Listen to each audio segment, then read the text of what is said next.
Est-ce que finalement, gagner de l'argent, ce serait pas être un connard? Je vais commencer par lire un commentaire très intéressant que j'ai reçu sous la dernière vidéo. Si tu l'as vu, eh bien, elle parlait d'argent, donc voilà, c'est lié au sujet. Et en gros, dans la vidéo, je disais que quand tu gagnes de l'argent, c'est que tu apportes de la valeur sur le marché. Et pas mal de fois dans les commentaires, on m'a rétorqué cet argument qui va être le sujet de la vidéo d'aujourd'hui. Et c'est vraiment un sujet qui m'intéresse personnellement. Je pense que ça devrait intéresser beaucoup de monde. Enfin, moi en tout cas, voilà, j'y ai réfléchi toute l'après-midi là. Je vais te partager ma réflexion parce que ça touche tout le monde. C'est un sujet de société hyper important. Donc, bref, je te conseille d'écouter attentivement cette vidéo. Je vais essayer de faire un effort de parler distinctement, calmement, de rien oublier. Voilà, je vais essayer d'être un peu moins à fond que d'habitude pour bien prendre le temps d'expliquer parce que c'est pas un sujet hyper simple. C'est nuancé. Donc le commentaire de Augustin Ufudge, j'espère que j'écorche pas trop son nom. Mais du coup, si un gars fait une chaîne cancer Fortnite avec titre très putaclic, plus miniature avec tête ébahie et flèche rouge, et qu'il fait plus d'argent que toi avec ta chaîne, est-ce que ça veut dire qu'il apporte plus de valeur que toi? McDo gagne beaucoup plus d'argent que des magasins bio et pourtant ils empoisonnent les gens. Alors que des magasins bio, eh bien, en théorie, ils apportent plutôt des aliments sains pour la santé des gens. Enfin, en gros, c'est le commentaire et je pourrais en montrer plein d'autres qui illustrent cet argument. Simplement de dire que tu dis que gagner de l'argent, c'est apporter de la valeur, que voilà, c'est apporter du bien au monde, mais tu as plein d'entreprises qui, au final, de manière macro, apportent largement du négatif et qui pourtant fonctionnent hyper bien. On peut citer par exemple Coca-Cola, tous les sodas, hein. On peut citer McDonald's ou n'importe quel fast-food, et encore pire, on peut citer les marques de cigarettes qui font des milliards alors qu'ils vendent littéralement des trucs qui empoisonnent les poumons des gens, qui leur font perdre de l'argent, qui niquent la santé, qui du coup ça va coûter encore cher à l'État pour financer toute la santé qui est remboursée en France. Donc ça apporte du négatif aux gens, à l'État. Donc voilà, on peut pas trop dire, c'est bizarre de dire qu'une entreprise de cigarettes, elle apporte de la valeur quand on prend tout ça en compte. Et je comprends tout ça parfaitement et je vais expliquer en détail, comme j'ai dit, mon point de vue, ma réflexion sur ce sujet. Donc je te conseille de bien écouter jusqu'à la fin. Donc voilà, on a compris un petit peu la thèse. Il y en a aussi qui m'ont parlé d'arnaque. En mode ouais, mais il y en a, ils vont, par exemple ceux qui font des formations et que c'est de l'arnaque. Il y en a, en gros, qui m'ont dit, certains ils gagnent plein d'argent en arnaquant. Est-ce que ça apporté de la valeur alors que pourtant ils gagnent plein d'argent, mais à quel moment arnaquer ça apporté de la valeur? Alors premier point, on va balayer tout ce qui est arnaque tout de suite puisque c'est à décorréler du reste des entreprises nocives entre guillemets, McDo, machin. Il faut savoir que déjà les arnaques, c'est illégal, c'est-à-dire que c'est interdit par la loi d'arnaquer. Et il faut dissocier arnaque et marketing. Par exemple, si tu as une pub Coca-Cola avec quelqu'un qui boit, qui a un grand sourire, une jolie fille, tout ça, c'est pas de l'arnaque parce que ça te promet pas quelque chose de concret, c'est à la limite du légal puisque de toute façon c'est légal. Les pubs passent à la télé, c'est que c'est légal. Alors que si une arnaque, ce serait par exemple de dire je sais pas, t'achètes cette voiture, donc 150 chevaux, machin truc, etc. Enfin bref, tu vois, une pub de voiture normale, machin, qui coûte 17 000 euros. T'arrives au magasin, t'achètes 17 000 euros, et là on te file une petite voiture Hot Wheels qui coûte 3 euros. Ça s'appelle une arnaque, c'est illégal. Si quelqu'un fait ça, tu peux porter plainte et la personne aura une amende ou il ira en prison, etc. Pareil, tu vends un paquet de céréales, tu dis ces céréales sont délicieuses, machin truc, tu montes des pubs avec des gens qui montent des céréales. Tu vends le paquet de céréales, c'est indiqué 500 grammes, machin. Tu rentres chez toi, tu ouvres le paquet, il est vide, il n'y a rien dedans. C'est une arnaque, c'est illégal. Et pareil, tu vends une formation où tu dis voilà, dans cette formation, je vais vous apprendre comment mieux dormir ou je sais pas quoi, ou comment manger sainement. Et la formation, c'est une vidéo où il n'y a rien. Ouais, je sais pas, il y a une vidéo, c'est rien, t'as rien en fait. Ouais, c'est une arnaque encore une fois. Où on parle de vidéo YouTube, vu qu'il parlait de vidéo YouTube dans le commentaire, on va en parler un peu. Une vidéo où le titre c'est comment faire un logo sur Photoshop, et la vidéo c'est un dos d'honneur qui bouge comme ça. Bah, ça c'est une vidéo putaclic parce que le titre c'est pas du tout ce que ça promettait. Faut aussi différencier ça des titres aguicheurs où tu trouves une manière attirante de décrire ta vidéo sans être forcément un mensonge. Par exemple, tu marques sur le titre de ta vidéo ce truc me rend fou. Et au final, tu racontes juste que, je sais pas moi, il y a un insecte qui cassait les couilles. C'est une sorte de putaclic, mais c'est juste un titre aguicheur et pas un mensonge concret sur le contenu de la vidéo, tu vois. C'est pas comme si la vidéo c'était je vous montre et je vous explique le fonctionnement de ce robot cuisine, et la vidéo c'est un mec qui pète et puis c'est un écran noir, tu vois. Tu vois la différence entre marketing, voilà, donner envie aux gens, les inciter, et arnaque, où genre c'est complètement un mensonge concret sur ce que tu vas apporter. Donc voilà, déjà faut dissocier les deux. Bien sûr que les arnaques ça apporte aucune valeur, au contraire ça enlève de la valeur, c'est du vol en fait. C'est comme si tu allais dans la rue, que tu volais une grand-mère, quoi. Tu mens, donc ça c'est interdit par la loi. Si tu te fais arnaquer un jour, dans n'importe quel domaine, je t'invite à le signaler à la justice, hein. Les personnes comme ça doivent être punies, faut qu'il y en ait, faut pas qu'il y en ait. D'ailleurs j'en vois de temps en temps certains qui me traitent d'arnaqueur avant des formations. Je serais un arnaqueur si quand quelqu'un achetait une formation chez moi, eh bien il y avait un dos d'honneur qui apparaissait pendant 3 secondes et voilà, ce serait une pure arnaque. Sauf que moi quand tu achètes une formation, ben, tu as vraiment la formation avec ce que j'ai décrit dans la page de vente. Donc il y en a ils peuvent dire que c'est de la merde, tu avais le droit de dire que c'est un peu de la merde, mais c'est pas une arnaque puisque je délivre le produit qui est décrit dans la vente, tu vois, bref, c'est à dissocier. Et du coup, voilà, les arnaques, bien sûr que non, ça apporte pas de valeur, bien sûr que non, c'est interdit par la loi, et ça ne doit pas rentrer en compte puisque ce qui est interdit par la loi, c'est pas censé exister. Si jamais ça existe, faut le dénoncer pour que ça disparaisse. Et voilà, c'est pas à rentrer dans le débat, les arnaques, c'est des arnaques, voilà, c'est non légal. Donc voilà, point premier terminé. Je pense que voilà, pour résumer en une phrase, oui, effectivement, ceux qui font des arnaques, non, ça apporte pas de valeur et ça doit disparaître. Deuxièmement, maintenant, c'est le point où c'est beaucoup plus nuancé et beaucoup plus complexe, c'est les entreprises nocives. Donc comme on l'a dit, les entreprises qui, au point de vue global, apportent du négatif au monde.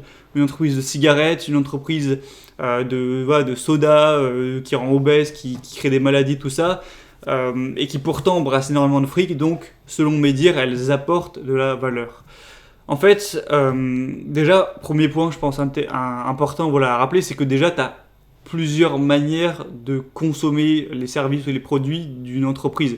Par exemple, imagine, moi par exemple, je prends un coca tous les 2 mois, tu vois, ça m'arrive vraiment extrêmement rarement de boire un coca, peut-être à une soirée une fois tous les 2 ou 3 mois, allez, je prends un verre de coca et terminé. Donc ça veut dire que très rarement je consomme coca, voilà, peut-être une fois tous les 6 mois je vais aller acheter une bouteille de coca, en vrai ça m'arrive jamais, mais bref, imaginons. Donc toi, tous les 6 mois je vais me prendre une petite bouteille de coca, je vais me faire plaisir, je vais boire quelques verres. Du coup, j'ai consommé chez Coca, je leur ai fait gagner un petit peu d'argent, je suis client chez eux, mais ils m'auront apporté de la valeur, du positif, dans le sens où voilà, moi ça me fait plaisir une fois tous les 3 mois d'avoir mon coca. Un coca tous les 3 mois, ça va pas m'apporter des problèmes de santé, clairement. Donc voilà, ça me fait un petit plaisir tous les 3 mois. Ça m'apporte rien négatif, tu vois. Donc oui, je suis un client comblé et je trouve pas que le coca est négatif. Alors qu'à l'inverse, le mec qui boit coca tout le temps, et ça existe réellement des gens comme ça qui ne boivent plus d'eau, qui boivent que du soda, donc que du coca ou autre soda, lui, bien sûr que ça va lui créer des problèmes de santé, bien sûr que si dans 30 ans il a encore envie, c'est un peu un miracle, bien sûr que ça va lui créer une vie de merde, alors que c'est 2 consommateurs mais la même marque. Donc pour certains coca ça va être positif, genre tu fais un petit coca tous les 3 mois, c'est cool. Pour celui qui est addict complètement et qui en boit tout le temps, toute la journée, c'est de la grosse merde. Et pareil pour McDo, tu te fais un petit McDo en famille ou alors avec tes amis quand ça fait vraiment plaisir, quand tu sors et que c'est pratique tous les 3 mois, voilà, ça va pas te rendre obèse, ça va pas te faire des maladies, ça va te faire passer un bon moment de temps en temps, c'est positif. Le mec qui bouffe tous les midis et du coup qui va être obèse et qui va crever dans 10 ans, bah oui, lui ça lui aura détruit sa vie. Donc déjà, il y a plusieurs manières de consommer. C'est comme si une entreprise qui crée des couteaux, tu prends la gueule. Le mec achète des couteaux pour couper sa viande quand il fait de la viande, c'est très bien, l'entreprise elle lui a apporté de la valeur. Le mec qui va prendre le couteau pour se trancher les veines, eh bien lui ça lui aura ruiné sa vie, mais c'est sa manière de consommer qui l'a détruit, tu vois. Bon, là c'est un exemple extrême, mais c'est pour vraiment comprendre. Donc en fait, déjà faut prendre en compte ce point-là, mais c'est vrai que pour certaines entreprises, tu prends voilà, le pire, je pense, c'est peut-être les entreprises de cigarettes, où là, même si tu le fais toutes les 2 semaines ou rarement, à quel moment ça t'apporte du positif, quoi, d'avoir du tabac dans les poumons. J'en ai déjà parlé de cigarettes. Voilà. En fait, faut comprendre que quand je dis valeur, ce qu'on appelle valeur en fait dans la vie, dans la société, c'est relatif au choix des gens. Il n'y a pas un objet, une matière ou quelque chose, quel qu'il soit, ou une personne qui apparaît, qui naît, qui est dans le monde, et intrinsèquement, ça a de la valeur. La valeur, c'est toujours corrélé au choix des gens. Par exemple, si tout le monde s'était mis d'accord pour dire que l'or, c'est moche, on s'en fout, c'est de la merde, on s'en bat les couilles complet, l'or, il aurait aucune valeur. Mais vu que les humains ont choisi que voilà, l'or c'était beau, c'était précieux, que en fait c'était cool, eh bien ils ont apporté par leur choix de la valeur. Pareil si, je sais pas, on parle beaucoup des crypto-monnaies en ce moment, la crypto, Dogecoin, Bitcoin, machin truc, je pense qu'on entend parler aussi, toi aussi. Ben, si tout le monde se dit, putain, le Bitcoin, j'en ai rien à foutre, m'en parle pas, ça me regarde pas, je m'en fous complet, tu vois. 100% de la population se dit ça. Le Bitcoin, il a aucune valeur, il vaut une bouchée de pain et tout le monde s'en fout. Alors que si tout le monde se dit, oh putain, le Bitcoin, ça va changer le monde, j'adore ce truc, c'est un truc de fou, le Bitcoin, j'adore ça, c'est trop bien, et que tout le monde essaie d'en acheter le plus possible, et bien là, ça va avoir une valeur monumentale, alors que c'est la même chose. Donc la valeur d'un produit, d'un service ou de quoi que ce soit, c'est toujours relatif au choix des gens. C'est-à-dire que, oui, une entreprise de cigarettes, eh bien, voilà, c'est dégueulasse, entre guillemets, ça va pas apporter du positif aux gens, hein, ça va pas guérir des cancers ou améliorer vraiment la vie des gens. Mais vu que des millions de personnes choisissent d'effectuer des transactions vers l'entreprise, donc c'est des choix personnels qu'ils font, comme je l'avais dit, d'un point de vue rationnel, quand tu dépenses de l'argent pour un bien ou un service, c'est que dans ta tête, ta perception te dit que ce que tu vas recevoir du bien ou du service, ça a une valeur qui est supérieure à ce que tu as déboursé. Genre, tu achètes un poireau à 1 euro, tu te dis que ce qui t'apporte, ça vaut plus qu'1 euro, sinon tu l'achèterais pas. Même si tout le monde ne réfléchit pas rationnellement comme ça, mais bref. Donc en fait, tous les gens qui choisissent d'échanger 12 euros contre un paquet de cigarettes, c'est que pour eux, ça leur apporte plus de valeur ce paquet de cigarettes que les 12 euros. Sinon, ils ne feraient pas l'échange. Et après, en fait, tout en découle de la responsabilité des consommateurs. Faut se dire qu'en soi, c'est les gens qui choisissent d'acheter du Coca-Cola. Personne ne les a forcés. C'est les gens qui choisissent d'aller manger 5 fois par semaine au McDo au lieu d'une fois tous les 5 mois. C'est les gens qui choisissent la première fois de se mettre à acheter des paquets de cigarettes, de les mettre dans la bouche et d'en racheter et devenir addict et au bout d'un moment d'être coincé. Je veux dire, personne ne les a forcés. Personne t'a pris un jour, quand t'avais 2 ans, t'as fait toi mon gars, on va t'obliger, on va te prendre des cigarettes et si t'en fumes pas, tu pars en prison ou voilà, t'es obligé d'en fumer. C'est toujours des choix personnels. Donc c'est leur responsabilité aux gens qui se détruisent la vie en fait. Et les entreprises, elles sont là, elles répondent à ce qui marche. C'est-à-dire que c'est pas les entreprises qui sont venues forcer les gens à leur mettre dans les mains des cigarettes et faire oh, fume fils de pute sinon on te flingue. Les entreprises, elles voient ce qui marche. C'est-à-dire que imagine, tu as 2 entreprises de restauration. Une qui sert des plats hyper sains, des petites carottes bio, de la petite viande, des œufs, des trucs équilibrés, super vraiment conçus pour apporter le meilleur bienfait, les meilleures vitamines au corps. Et l'autre, c'est McDo. Les 2 entreprises sont là, voilà. Eh bien, malheureusement, la plupart des gens ne sont pas rationnels. La plupart des gens veulent le court terme, veulent le plaisir maintenant. Ils sont victimes entre guillemets de leurs émotions, de leurs instincts, et du coup, je pense que tu sais très bien la scénario qui va se passer. Si t'as 2 restos qui apparaissent, t'as genre 90% des gens, ils vont aller chez McDo parce que c'est trop bon, parce qu'on se régale, parce que c'est du délice et tout, parce qu'il y a un petit logo sympa, machin. Et 10% des gens, peut-être les gens rationnels, qui vont se dire oui, bon, ok, c'est délicieux McDo, mais attends, c'est de la merde pour le corps. Moi, même si c'est pas très bon à court terme de manger le 2e resto, là, je vais aller là-bas parce que ça m'apporte un meilleur bien-être. Mais malheureusement, ça, ce sera une minorité des gens. Donc si ces entreprises cartonnent, Coca, les clopes, McDo, tout ça, c'est que malheureusement, vu que la majorité des gens sont irrationnels, eh bien la majorité des gens choisissent d'aller vers ces entreprises, donc elles cartonnent. Elles cartonnent beaucoup plus que des entreprises de bio.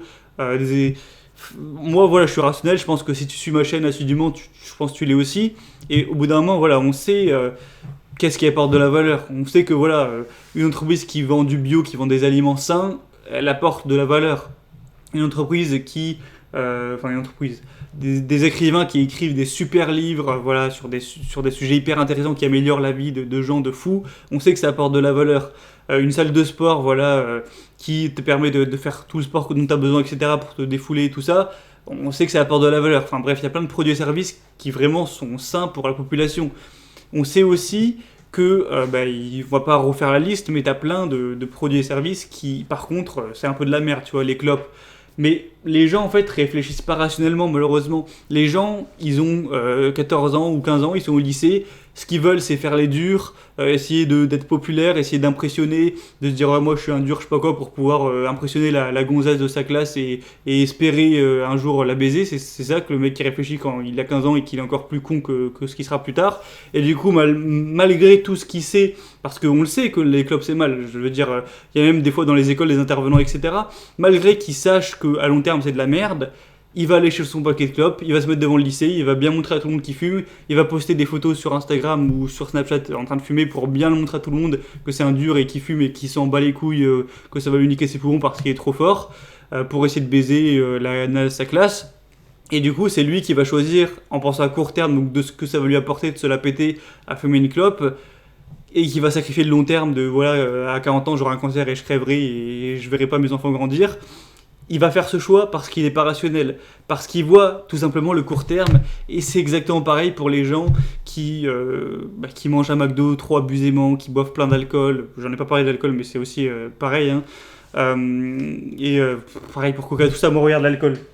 Là j'ai acheté à Carrefour ce matin, là j'ai acheté un pack de DSP. Pourtant, je suis l'inverse d'alcoolique, hein, je bois jamais. La dernière fois que j'ai bu, c'était au Nouvel An, je bois peut-être tous les 3-4 mois. Mais tous les 3-4 mois, je suis content que ça existe, les entreprises d'alcool, puisque je me prends une petite bouteille avec des potes. Et voilà, vraiment, occasionnellement, je prends plaisir à boire avec quelques potes sans non plus abuser, tu vois, sans me rendre malade, pour être un peu plus jovial.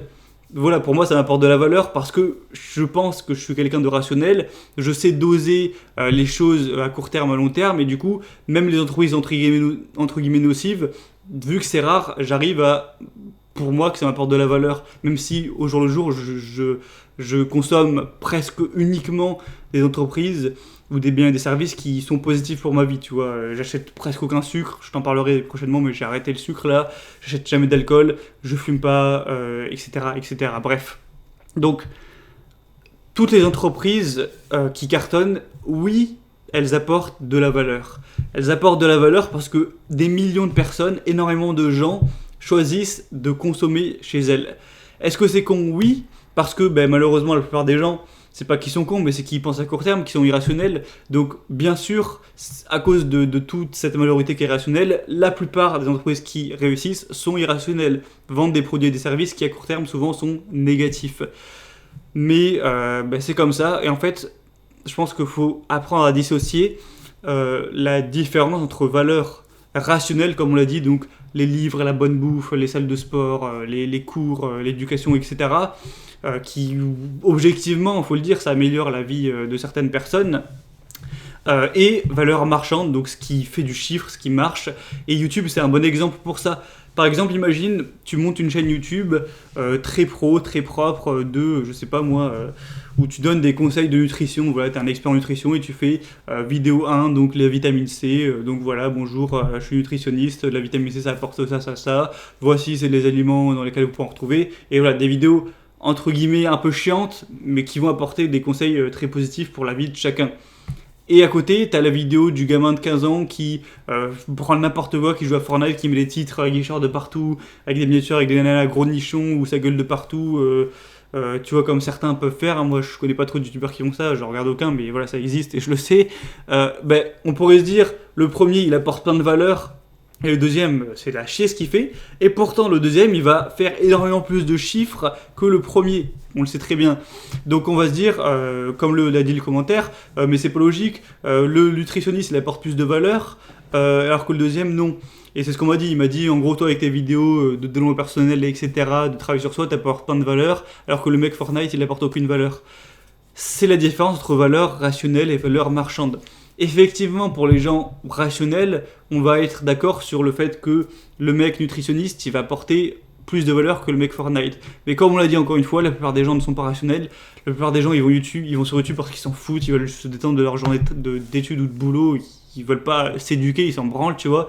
Donc ils veulent regarder ce qui est facile à consommer, ce qui va les divertir, ce qui va être instinctivement attirant par la miniature, le titre et tout. Donc en valeur rationnelle, effectivement, c'est vrai que les magasins bio, que mes vidéos si tu veux, ou tous les trucs qu'on a pu citer sont mieux en valeur rationnelle, mais en valeur marchande, donc est-ce la population, est-ce qu'ils veulent acheter ça ou non, en gros la quantité de la population qui vont aller vers ces produits, donc ça c'est la valeur marchande, eh bien ce sera le youtubeur Fortnite, McDo, Coca, etc. qui vont cartonner. On l'a longuement expliqué pourquoi, parce que les gens sont irrationnels. Donc effectivement, valeur marchande, c'est pas corrélé à valeur rationnelle. Mais quand je dis apporter de la valeur, malheureusement, c'est apporter de la valeur marchande. Et ça, en fait, ça va vraiment dépendre juste de l'état d'esprit des gens. Par exemple, je sais pas, même si c'est complètement interdit, la drogue. Imagine un mec, malgré qu'il soit rationnel, même si c'est difficile à imaginer, il a une philosophie de vie à court terme, genre un peu comme un pirate, tu vois. Lui, il veut kiffer comme un fou de ses 15 à 25 ans, et si à 26 ans il crève, il s'en branle, il veut juste vivre 10 ans de la manière la plus intense possible. Bon, imaginons, hein, ça peut exister, quelqu'un qui a cette philosophie, malgré qu'il soit intelligent et tout, pourquoi pas. C'est pas mon cas, mais s'il veut réfléchir comme ça, voilà, faut respecter les croyances, les valeurs, la philosophie de chacun. Et bien pour ce mec qui a cette philosophie très bizarre, très court terme, malade, voilà, hyper court-termiste, et bien pour lui, dans son cas, ça va être rationnel, entre guillemets, de consommer McDo tous les jours comme un malade, de se régaler, de boire du soda dès qu'il a envie, de prendre de la coke, de prendre de l'alcool, de se bourrer la gueule, de prendre des risques inconsidérés, voilà, de faire tout ce qui est vraiment positif, entre guillemets, à court terme, où ça te fait plaisir au jour le jour, tu vois. On pourrait prendre le porno, tout ce que tu veux, etc. Bah, cette personne, elle va choisir du coup de consommer dans toutes ces entreprises, et malheureusement ce ne sera pas la seule.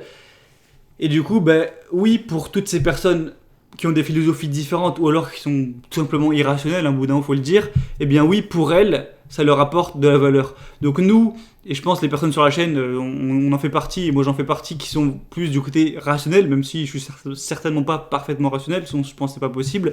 On voit ça, on se dit mais c'est méga bizarre, mais ils apportent pas de valeur, je comprends pas. Mais on voit pas l'ensemble, on est pas assez empathique pour se mettre dans la tête de tous les consommateurs. Si on était dans la tête de tous les consommateurs, on penserait comme eux, et on se dirait si ils apportent de la valeur, à la preuve j'achète, tiens, allez, file-moi ma coque, file-moi mon coca, file-moi mon McDo. Donc voilà, apporter de la valeur, c'est relatif à ta psychologie, à ton état d'esprit. Pour moi, une boîte qui apporte de la valeur, il suffit de voir ce que je consomme. Moi, je consomme quoi ? Je consomme Carrefour pour mes courses et j'achète que des trucs sains. Je consomme mes frais professionnels, donc c'est quelques boîtes, j'ai des trucs qui gèrent la liste email, trucs qui gèrent l'hébergement de formation. J'achète la salle de sport, même si là c'est fermé, donc l'abonnement à la salle de sport. J'achète les livres sur Amazon, voilà, je lâche peut-être 60 € par mois pour acheter mes livres. Et quelques trucs occasionnels, mais mes grosses dépenses principales, c'est ça en gros. Tu vois, pour moi ça apporte de la valeur. Mais pour un autre mec qui a un mindset complètement différent, il va se dire putain, mais tes trucs de valeur, moi pour moi ça pue du cul, c'est de la grosse chiasse, me fais jamais acheter ça, pour moi c'est de la merde, c'est pas de la valeur. Pour moi ce qui est de la valeur, c'est mon Ricard du soir, c'est mon match de foot, c'est mon McDo, etc. Je m'en bats les couilles des trucs de long terme rationnels, moi je m'en fous. Donc nous qui sommes rationnels, on va dire que ça apporte pas de valeur, mais pour malheureusement, entre guillemets, la majorité des gens, si ça apporte de la valeur, la preuve, ils achètent. Après, donc voilà, c'est la faute des gens, entre guillemets, c'est les choix des gens, donc c'est eux qui en sont responsables. Et on n'a pas vraiment à apporter des jugements de valeur, à dire ce que tu achètes, c'est de la merde, t'es inférieur, donc ça apporte pas de valeur. En fait, il faut rester neutre et respecter le comportement des consommateurs. Et après, bien sûr, c'est le troisième point de la vidéo, il y a le rôle de l'État. On peut aussi avoir ce point de vue de se dire ouais mais attends, mais il y a des gamins, ils ont 15-16 ans et tout, ils sont encore physiologiquement immatures, leur cerveau n'est pas encore complètement formé, et ils vont... imaginons par exemple que la drogue était légale, que le LSD était littéralement légal en vente, il y avait du marketing, etc. Pour le LSD ou autre drogue. On pourrait avoir ce point de vue, ouais mais attends, le gosse de 15-16 ans, il veut juste s'amuser, il est encore irrationnel, il a le cerveau qui n'a même pas fini d'être formé, il n'est pas majeur, il va au lycée avec des potes, en prendre pour rigoler, prendre de la LSD, il va voir que c'est extrêmement agréable, extrêmement... il va prendre de la... comment ça s'appelle, de l'ecstasy, il va trouver ça extrêmement agréable, parce que c'est le cas, hein. J'en ai jamais pris, mais c'est fait pour provoquer des hormones extrêmement agréables, c'est sûr que t'es heureux quand t'en prends, quoi, si tu prends une dose correcte. Donc voilà, il va être extrêmement heureux, vu qu'il est un peu concon, il va ignorer tous les effets à long terme, il est rebelle et tout, il s'en branle. Donc pendant cette période de 16-17 ans, il va en prendre comme un malade, et une fois peut-être qu'il aura 18-19 ans, il va commencer à réaliser, mais trop tard, il sera complètement accro, il pourra plus vivre sans, il aura déjà d'ailleurs niqué sa santé, et du coup il va sombrer, il va continuer à en prendre jusqu'à se ruiner, jusqu'à mourir. Et du coup, ben voilà, c'est pas sa faute, il était jeune, etc. Ou voilà. Et en fait, c'est là qu'intervient l'État. C'est-à-dire que effectivement, si tu autorises tout, donc si tu autorises tout, bah, tu autorises la drogue, limite, pourquoi pas, tu peux autoriser les tueurs à gages, tu dis, oh, bah, ça apporte de la valeur au consommateur qui choisit d'engager un tueur à gages, ça fait tourner le marché, ou la prostitution, ça aussi, bon, c'est un gros débat vu que c'est légal dans plein de pays et c'est illégal dans d'autres pays comme la France, bref. Le rôle de l'État, en fait, c'est justement ça. C'est de dire, bon, faut pas déconner, les gens sont irrationnels, il y a des trucs qui vont quand ils ont 16-17 ans ou parce qu'ils sont un peu consommés alors que c'est méga néfaste objectivement. Donc c'est interdit, voilà. C'est interdit en vente. Aucune entreprise n'aura le droit sur le territoire de vendre ça. Donc on interdit la drogue, on interdit la LSD, on interdit les putes, on interdit les tueurs à gages, on interdit la violence. Voilà, c'est l'État en fait qui juge, qui fait ce rôle de juge de ça c'est vraiment de la merde et voilà, tout le monde doit être d'accord là-dessus, on l'interdit, tu fais ça, tu dégages en tôle et voilà. Et après, du coup, bah, c'est tout le grand débat qui est extrêmement complexe de jusqu'à où va le rôle de l'État. Ceux qui vont être plus libéraux, voilà, libéraux, ils vont vouloir minimiser l'influence de l'État et mettre la responsabilité sur les individus, et ceux qui vont être plus socialistes, voire communistes, ils vont vouloir mettre la responsabilité sur le dos de l'État et dire c'est l'État, la maman, c'est l'État qui gère. Donc là, on pourrait voir une société, et peut-être que ce serait positif, une société qui dit le soda méga sucré c'est illégal parce que ça apporte de la merde, le fast-food dégueulasse pour la santé c'est bon c'est illégal, dégage. De quoi on va parler, bah, l'alcool, voilà. L'alcool c'est bon, c'est illégal, allez vous faire enculer, plus d'alcool. Le sucre, le sucre ça pourrait totalement être illégal, au bout d'un moment faut se rendre compte, c'est presque comme de la drogue. Et voilà, un État pourrait interdire toutes ces merdes. Et bon, il y aurait peut-être encore du trafic noir, je sais pas quoi, mais en théorie ça disparaîtrait si l'État interdit. Donc c'est un grand débat entre libéraux qui veulent pas tout autoriser, mais autoriser au maximum, et se dire la responsabilité c'est dans l'individu. Donc si jamais les individus choisissent de bouffer McDo ou de prendre de la coke, c'est leur choix, c'est leur liberté, ils font ce qu'ils veulent, et l'État, tu vas te faire enculer, t'as juste à gérer à la limite la police, et voilà, et après va te faire foutre. Et ceux qui veulent être limite communistes, qui veulent dire l'État interdit-nous tout, interdit-nous tout ce qu'on veut, on est trop cons, on n'est pas indépendant, on n'a pas assez conscience de nos responsabilités, donc interdis-nous le sucre, la drogue, le McDo et tout, permets-nous juste les trucs qui sont forcément sains. Sauf que bon, on a vu que certains États qui faisaient ça, c'est pas niveau économique, ça a été un désastre. Mais bref, moi, mon point de vue là-dessus pour le donner, hein, et c'est qu'un point de vue politique, je dis pas que j'ai raison à 100% puisque je suis qu'un être humain. Moi qui suis, comme tu l'as vu, plutôt rationnel, plutôt à prendre des bonnes décisions à long terme, voilà, je vais pas prendre de l'alcool, de la drogue ou quoi, ben, vu que moi je suis comme ça, donc rationnel, je vais être plus voilà, débrouillard, j'arrive à faire mon argent de moi-même, machin truc, je vais plus être à dire que bah, l'État doit fermer sa gueule et doit laisser faire les gens, puisque moi je m'en sors bien tout seul, tu vois. Mais en fait, quand je me mets à la place de tout le monde, donc des gens qui vont être un peu cons, qui vont être un peu irrationnels, qui savent pas gérer leurs responsabilités, tout ça, et bien là, pour un mec voilà, ou qui arrive pas à gagner de l'argent, qui est un peu loser, hein, faut le dire, et bien pour ce mec-là, bah, c'est mieux un État qui va l'aider, qui va filer de la thune, donc plus de gauche, hein, plus socialiste, qui va lui filer une aide, qui va lui interdire la drogue, les trucs négatifs, tout ça. Donc moi, je serais porté de dire faut un État libéral qui autorise les trucs, et ensuite c'est la faute des individus. Mais je sais que, voilà, moi ce que je pense, ça représente pas tous les autres êtres humains, même si tout le monde était comme moi, s'il y avait que des Gabriel Godin sur la planète Terre, oui, ce serait l'idéal. Tu fais un État qui autorise tout le monde se gère ses trucs et ça irait bien. Sauf que, ben, comme je l'ai dit, je suis pas tout le monde, il y a des gens qui sont extrêmement irrationnels, ces gens-là, vaut mieux leur interdire, leur mettre des barrières et voilà, hein, sinon bah, ils vont partir encore plus en couille que ce qu'ils portent en couille. Donc c'est un grand débat, j'ai pas la solution. Peut-être que la solution c'est un entre-deux, plus ou moins comme il y a en France, à interdire certaines choses, mais quand même autoriser certaines choses. Donc un mélange entre responsabilité des individus et responsabilité de l'État. De toute façon, il y aura toujours des gens pour et des gens contre, c'est un débat qui sera probablement interminable, puisque ça dépend de la nature de qui on est. C'est pour ça qu'il y a la démocratie qui fait que, bon, bah, vu que tout le monde a des avis différents, ce sera ceux qui sont les plus nombreux à penser de telle manière que ce sera comme ça. Sauf que malheureusement, comme on l'a dit, la plupart des gens sont irrationnels, donc on arrive souvent avec des pouvoirs politiques irrationnels, puisque bah, la majorité l'est. Donc logiquement, les rationnels c'est qu'une minorité, et c'est pas eux qui vont avoir raison, tu vois. Mais comme on l'a dit, on peut pas se dire, vu qu'on est rationnel, on est supérieur aux autres. peut-être que ceux qui sont rationnels, ils ont raison, tu vois. C'est un point de vue et ils ont le leur et on n'a pas une dignité différente. Bref, voilà, ce sera encore un autre sujet.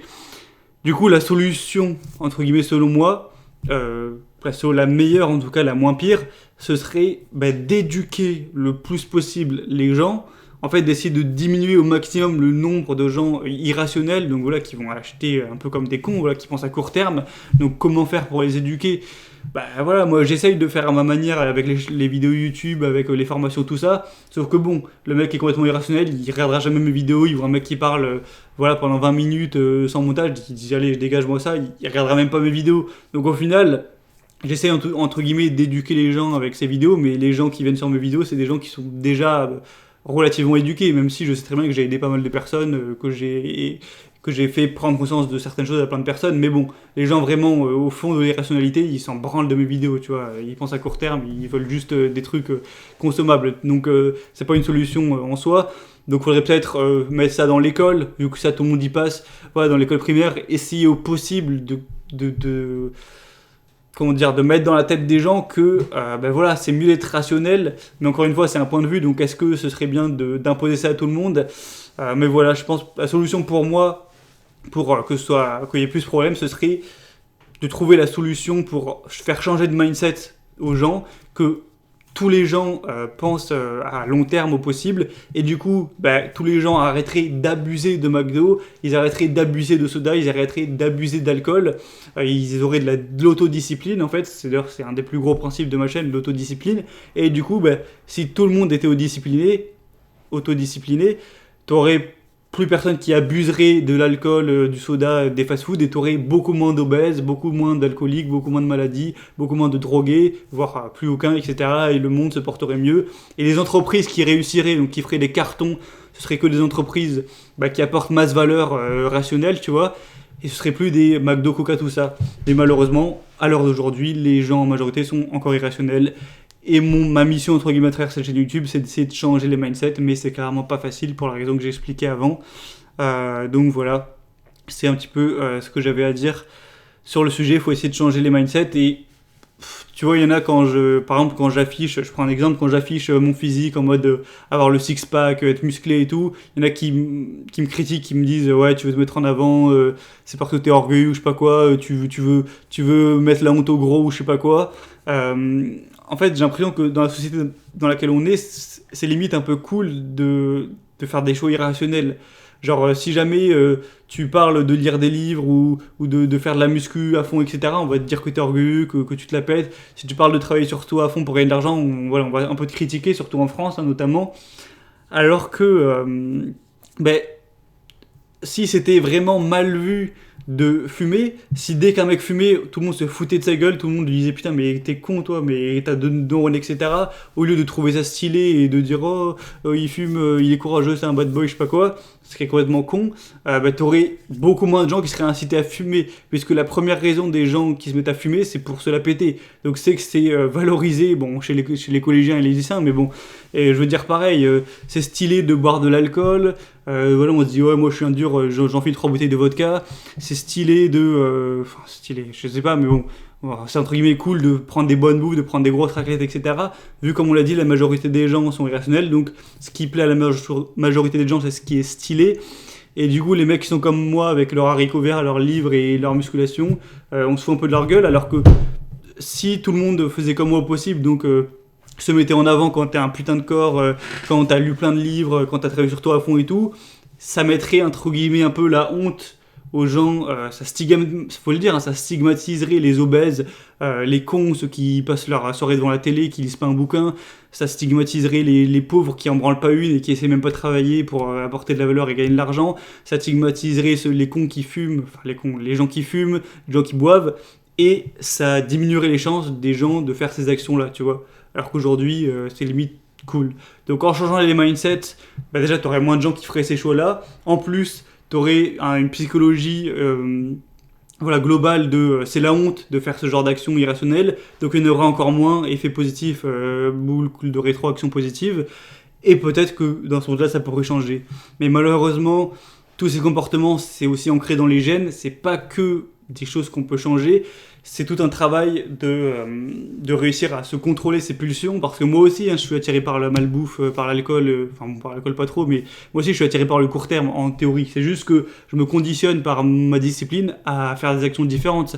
Mais tout le monde n'a pas une discipline, et c'est pour ça que le premier produit que j'ai sorti c'était Discipline Incassable, parce que pour moi, peut-être la qualité la plus importante que les êtres humains devraient avoir, c'est l'autodiscipline pour réussir à contrer les instincts qui sont aujourd'hui complètement à chier. Aujourd'hui, c'était bien à l'époque d'aimer le sucre parce que ça encourageait les découvertes, ça encourageait à avoir de la graisse pour les hivers durs, etc. Aujourd'hui, c'est de la merde. Donc, il faut une discipline pour faire la différence entre ce qui est bien et ce qui est mauvais pour soi, contrairement à ce que nos instincts nous apportent, puisqu'on a tellement changé le monde que les instincts ils sont dépassés, c'est le cerveau reptilien qui est en retard. Donc, il faut de la discipline. Donc, si tout le monde était hyper discipliné, hyper éduqué, et voilà, il y avait un mindset à long terme, il n'y aurait plus ce problème de les entreprises qui réussissent n'apportent pas de valeur. Voilà, c'est mon travail de ma chaîne. J'espère que tu peux véhiculer ce message aussi de ton côté, dans ton entourage. Et voilà, bref, plus on sera nombreux, mieux ce sera. Moi, après, je fais ce que je peux à mon échelle, mais comme je l'ai dit, c'est compliqué. Et du coup, en théorie, selon quelqu'un de rationnel, oui, plus tu apportes de la valeur, enfin, plus tu gagnes d'argent, plus tu apportes de la valeur. Il se trouve que les gens sont irrationnels, donc les casinos, ça va marcher à foison, l'alcool et tout. Donc, c'est pas vraiment le cas de manière rationnelle. Mais en théorie, quand tu es rationnel, oui, plus tu apportes de la valeur, plus tu essaies de prendre soin de ce que tu as, plus tu gagnes de l'argent, même si c'est sur certains points décorrélé de cette réalité, puisque la valeur, c'est corrélé à ce que les gens choisissent et les gens sont en majorité irrationnels. Donc bref, ce serait une autre vidéo à faire, sûrement sur le libéralisme. Malgré ça, je suis convaincu quand même que plus tu gagnes d'argent, plus tu apportes de la valeur. Parce que voilà, c'est quand même une minorité d'entreprises qui sont McDo, Coca et des trucs de clopes. La majorité des entreprises, c'est quand même des trucs plutôt utiles. Donc en général, ça se tient. Mais il y avait ces exceptions à remarquer et c'est pour ça que j'en ai fait cette vidéo.